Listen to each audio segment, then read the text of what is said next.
Hala, grabe oh. Ang landslide. Ayun guys, sa dulo.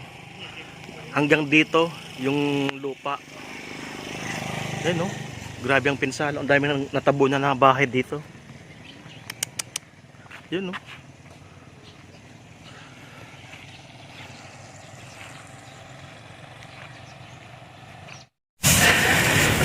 Di ka na mag-iisa, wag matakot, laban lang kaibigan ko. Kasangga mo ako, tulong mo. Kami ang tulay Pilipino, ihahatid sa bayan ko. Kapit bisig Pilipino, katabang dip. Guys, mga kababayan, ito yung nabalita na bahay na natabunan, no? 25 houses po ang natabunan na pagguho ng bundok yan po sa Burabod, Libon, Albay. So buti na lamang po naganap ang pagguho alas 3 ng hapon. So yung mga tao po ay nakalabas agad at yung mga bata po ay nasa labas. So sa ngayon po, kasalukuyan po sila nasa relocation site. So yung mga gusto pong magpahatid ng tulong, so please message po kay Katabang Dave sa Messenger, call or text po na makikita po sa aking video. Ito po muli si ate ang nangangasiwa po dito sa relocation site. So siya po makakapagsabi kung ilan po yung naapektuhan ng landslide dito po sa Burabod, Albay. So ito po si ate. Magandang umaga po. Iano ko po yung biktima po ng landslide dito sa Burabod, Libon, Albay na 25 na kabahayan po ang nabiktima po nung sa landslide na natabunan po sila. Kaya po nagpapasalamat po kami sa mga sunod-sunod po na nagbibigay tulong po sa amin na lalaking puso na nagpapaabot po sa araw-araw dito para po makaabante kami sa aming pang-araw-araw na pangangailangan. Maraming salamat po. So yan po mga kababayan, ihabol ko lang po. So 25 families po yung natabunan ng landslide. So 4 pa lang po ang nabibigyan po natin.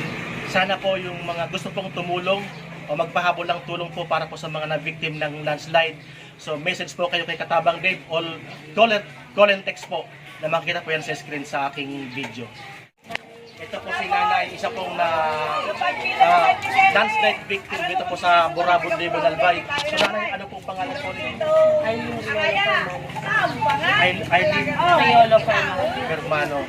So, nung nag-landslide po, nasa bahay po ba kayo? O nasa labas po kayo? Nasa bahay po. Kasama po yung ganun po yung asawa ko. Pero yung mga anak ko po nandun nasa labas.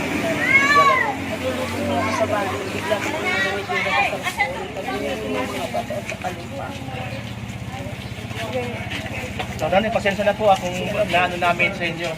So, kailangan po namin ito kasi para po lang ang sponsor natin from Ireland para po makita po na ibibigay po namin sa inyo yung Bigla po akong napatayo. Tapos, ayun po.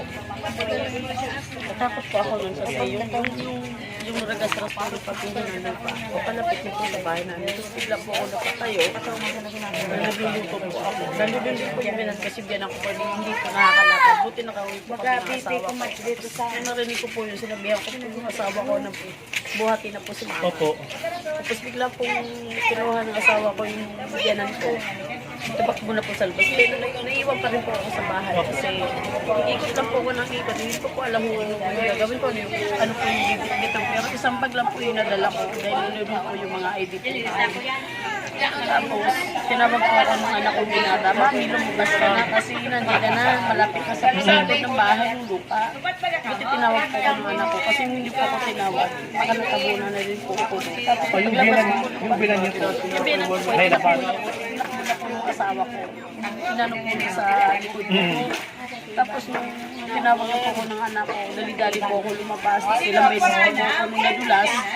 Na hanggang ngayon po, yung po nararamdaman ko, na iba po yung ano ng katawan ko. Minsan tagilid po ako maglakad. Opo.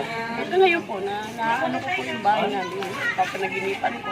Kanina nga po, panaginipan ko yung tatay ko. May trauma pa rin hanggang ngayon. Patay na nga po yung tatay ko. Nung panaginipan ko yung tatay ko, yung pinapabugis yung bahay namin. Kaya nagpaumaga na naman po ako iyak kanina. Pumunta na lang po ng sekretaryo. Kasi hindi ako nakapita sa tatay ko. Kaya, pasalamat din po sa inyo na nakarating ako dito. Nabigyan niyo po kami ng tulong para po sa pang-araw-araw po namin. So yan, ate, pasensya na po ha. So meron po kaming ipapabot po sa inyo galing sa anonymous sponsor from Ireland.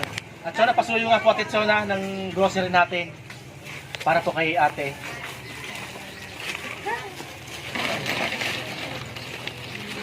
So te, sana po makatulong po sa inyo ang grocery, ang bigas at saka to, yung sabon. So ano po ate, masasabi mo po sa sponsor natin from Ireland? Thank you po sa nagbigay po ng tulong po. Maraming salamat po. Sana po marami pa po kayo matulungan na kagaya po namin. Salamat po. So sa mga kababayan ko po dyan, mga viewers po ni Katabang Dave, sa mga charity viewers natin dyan, mga followers natin, mga subscribers natin dyan, loob at labas ng bansa po, kumakatok po ang ating mga kababayan dito po sa Burabod, Libon, Albay na victim landslide. Sana po yung mga gusto pong magpaabot ng tulong, just message us on Messenger po Katabang Dave, or call and text na makikita po yan sa screen sa aking video po. So muli po, maraming salamat po. And God bless. Bangon Libon, Bangon Bicolandia.